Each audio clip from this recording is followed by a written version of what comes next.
All right. Hey, we're going to cover chapter 16 real quick here and some notes. Give you an idea. Chapter 16 is really going to move pretty quick. These notes are a little bit boring. They're just kind of bland, just text. But hopefully, this will give you a quick oversight or confirm some of your ideas from the reading. So, when we're looking at this period of Reconstruction, we're really looking at the end of the Civil War from 1865 until the Compromise of 1877. So you're looking at two periods. The first period of Reconstruction is going to be 1865 to 1866. And this is going to be led by President Lincoln until his death, and then Andrew Johnson after the death of Lincoln. And then Congress is going to take over, and it's referred to as either radical Reconstruction or congressional Reconstruction, depending on what source you're reading. And that's going to last for a period of 10 years. And the goals of these two time frames are very, very different. Presidential Reconstruction, the goal is to reunite the South as quickly as possible. Lincoln had pushed forth this idea of a 10% plan, and where if 10% of the voting population of 1860, before the South seceded from the Union, would pledge allegiance to the United States, free their slaves, and then write a new state constitution, then those states would be allowed back into the Union. But radical Reconstruction really is what they're trying to do, is they're trying to remake the South. And the goal of the Republican Congress during this time frame is to punish the South for leaving the Union. They demand an ironclad oath that a person did not rebel against the Union. And if they did, then they would be barred from politics. And that's going to be devastating to the South, because, again, the majority of the people that are going to lead this rebellion that's going to result in the Civil War are going to be the wealthy elites of the South during this time. And also, just everybody's going to take up arms against the North. If you were just like a farmer in Kentucky, odds are, not Kentucky, if you were a farmer in Tennessee, you were probably going to take up arms against the North just because the North was invading your territory. Same way if you're a poor farmer in Georgia or North Carolina or whatever. So here we go. Presidential Reconstruction, basically the highlights of this are going to be the 13th Amendment that gets passed that's going to end slavery in the United States. And that's going to happen in January of 1865. It's going to get through Congress and then go out to the states for ratification. And then shortly thereafter, on April 14th, 1865, President Lincoln, of course, is going to be assassinated, and Andrew Johnson is going to take over as president. And this is going to cause all kinds of problems for Congress and for the South, and probably for the country as well. In a lot of ways, Lincoln dies at the right time. He navigates the Union through the Civil War. Then he comes out victorious on the other end, and then almost immediately afterwards, he's killed. And so, there's no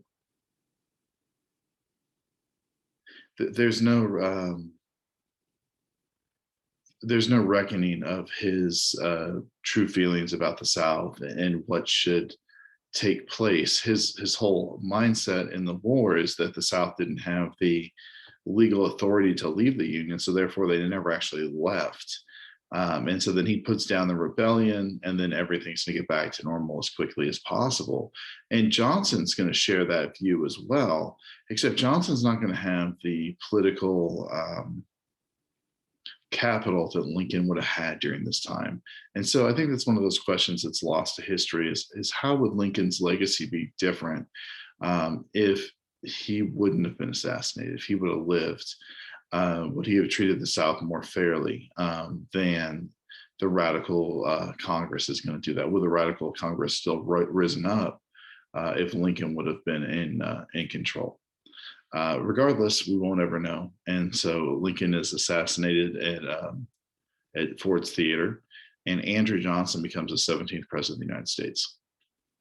Johnson was added to Lincoln's 1864 ticket for lots of different reasons. Lincoln was trying to think ahead. Johnson was a Southern Democrat with Northern leanings, right? He was from, I believe he was. I want to say Johnson was from Tennessee. If I'm not mistaken, I might be wrong. But he was a Southerner. He was a former slave owner. He was born in the South, but he wasn't born into Southern.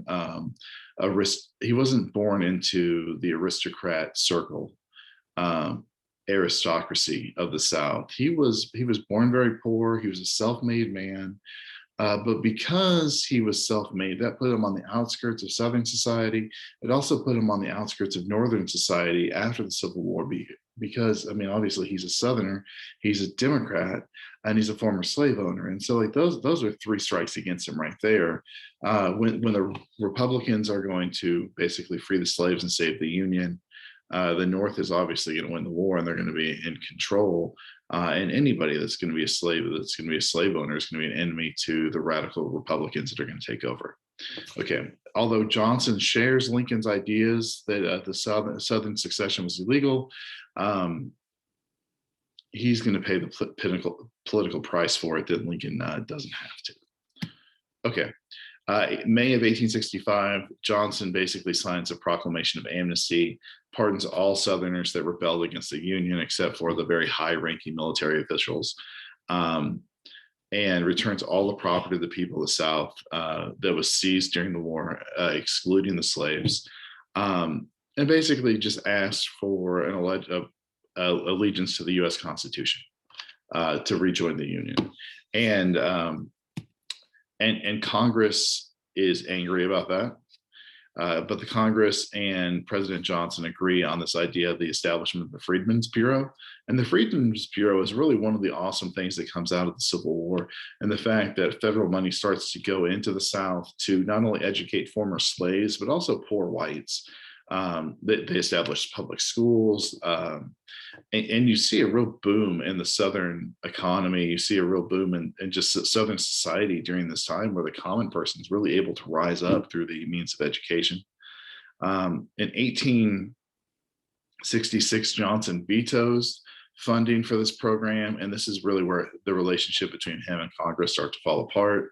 Congress has the votes to override his veto, and they fund the Freedmen's Bureau up until 1872. So let's talk about presidential reconstruction on the South.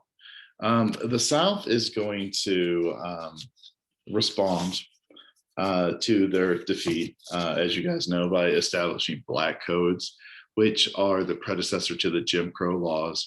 Basically, it just reestablishes the slave economy without the word slavery. Basically, blacks had to be employed. They had to be employed by whites. You know, there were laws that restricted blacks from working for multiple people, so you could only work for one person. You know, you reduced the ability for laborers to compete, and so you drove down wages. And again, you required employment for all African Americans. The black codes were really the cause of the Civil Rights Act of 1866, which Johnson tries to veto. He does veto, and then Congress overrides it. However, the Civil Rights Act of 1866 doesn't have a ton of teeth in it. It doesn't have a way to enforce these acts. And so to strengthen this act of Congress is going to create and pass on to the states the 14th Amendment, which is going to basically offer equal protection under the laws on the state level of all federal laws. So it's going to take all of the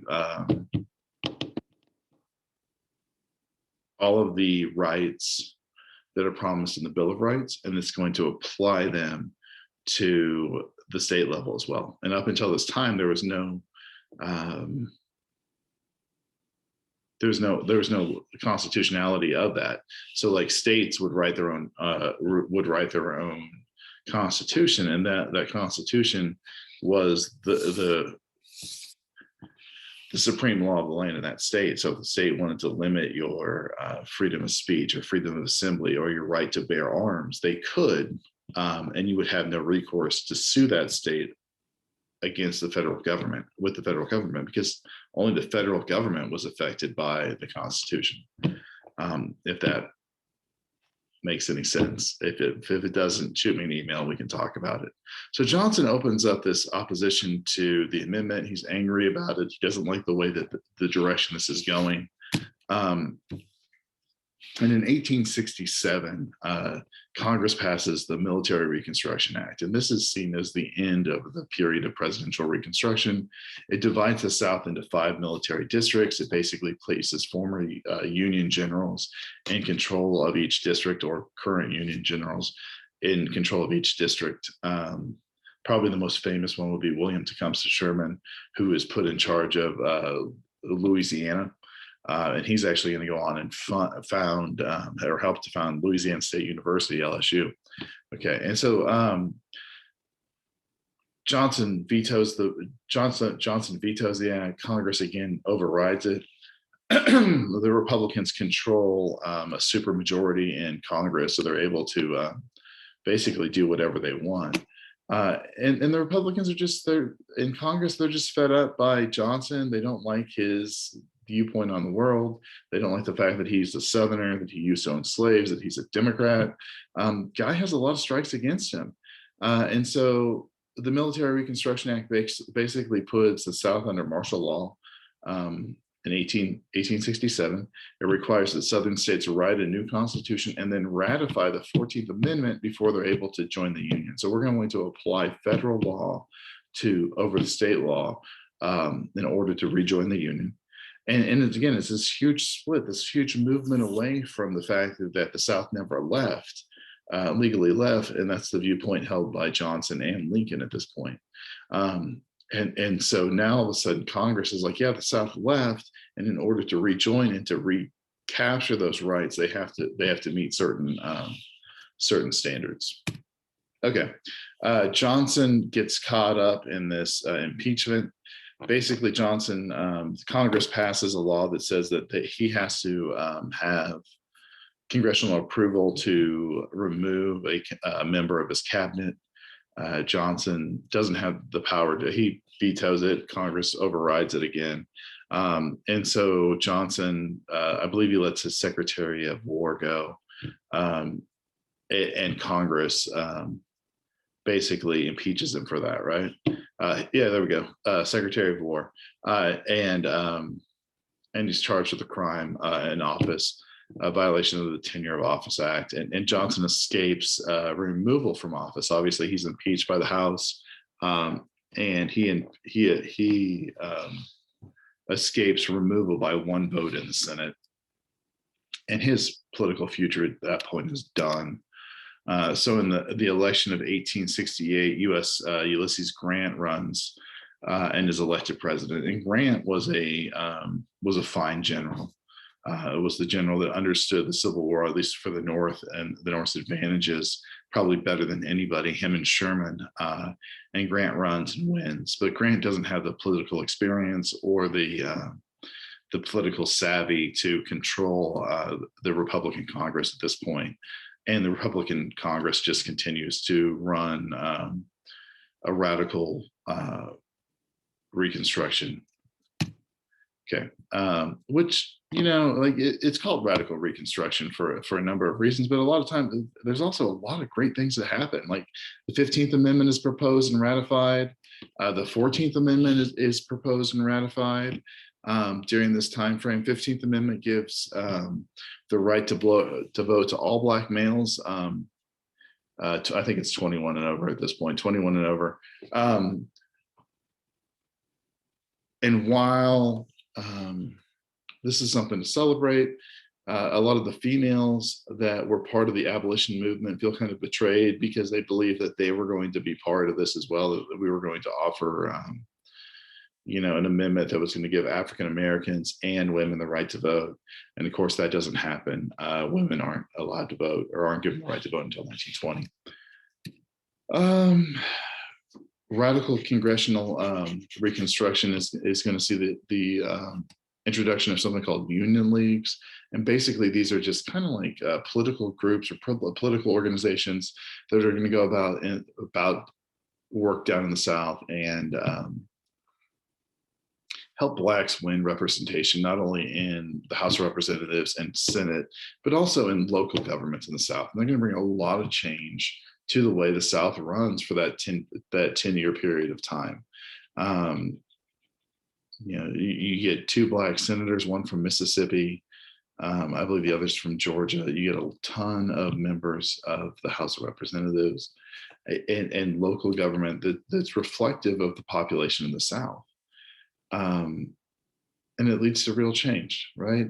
You see taxes on property, and you see a real fear of white society starting to lose control of the South, like lose their grip on what is, what they see as rightfully theirs. And there's a lot of fear and anger in society, and I think you can kind of see that in history repeat itself over and over again when the majority group begins to be pushed aside or be moved aside for this new group of minorities that are coming into power. It happens. It happened in the 1960s. I would argue that it's happening today. And you can see that people that are in power or have a certain sense of entitlement to the way that society is become very, very challenged, or very, very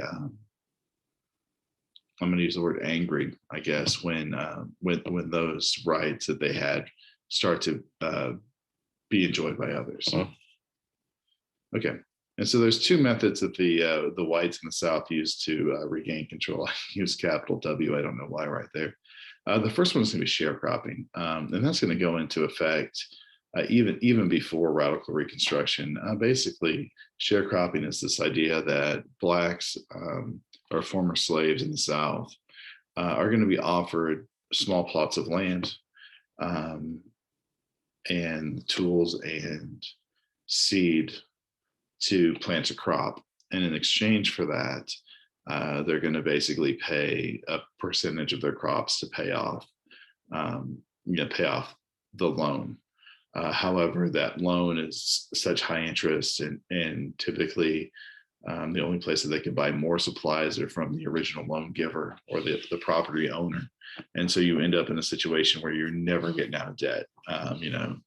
You're given 2/3 of your crop away, maybe even a little bit more. If your crop fails, you're a couple of years worth of harvest before you even start to break even. And it's just a situation where you're not getting out of debt.